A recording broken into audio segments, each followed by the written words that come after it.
এখানে কাজ করি হলে আসি 6টার সময়। আমাদের আমার কন্ট্রাক্টের কাজ, আমাদের হলো কন্ট্রাক্টের কাজ। হাজার বাবু মানে 1000 ইট বহন করলে এই সেটার উপরে নির্ভর করে আপনাদের হাজিরা নির্ধারণ করে। 160 টাকা হাজার। এখন আমরা যে কয় হাজার বাইক হতে 5000 বাইক হতে 3000 বাইক হলে আমরা এর উপরে নির্ভর হাজিরা। ওই প্রতিদিন হয়তো 500 করে, 700 করে, 400 করে।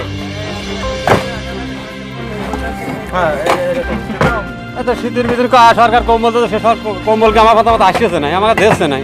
ওই শুনি যে সরকার দেয়, তারপরে আর কোনে যায় পিঠাতে চুরি চামারি করে খায়, এর আর খুঁজে পাওয়া যায় না। কোন চোরের হাতে দেয় আর কার হাতে দেয় এটি শুনি যে সরকার কম্বল দেয়, কিন্তু জীবনে পায়া দেখলাম না।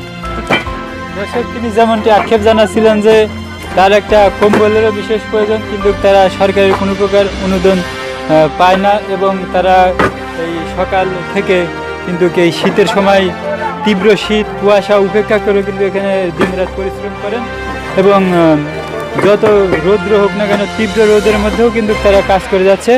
তো তিনি আরও বলতেছিলেন যে ইটটা কিন্তু এখনও পর্যন্ত কিন্তু গরম রয়েছে, এই গরম ইট কিন্তু তারা বের করতেছে। হাতে সয় না তো, হাতে সয় না, হাতের কিছু নাই তো, হাতের একদম এই ফুটো হয়ে গেছে, একদম ফুটো হয়ে গেছে। হাত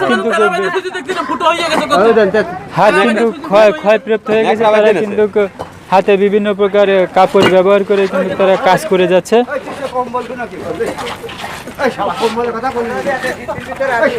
তো দর্শক, সবারই কিন্তু একটি কম্বলের প্রতি আক্ষেপ।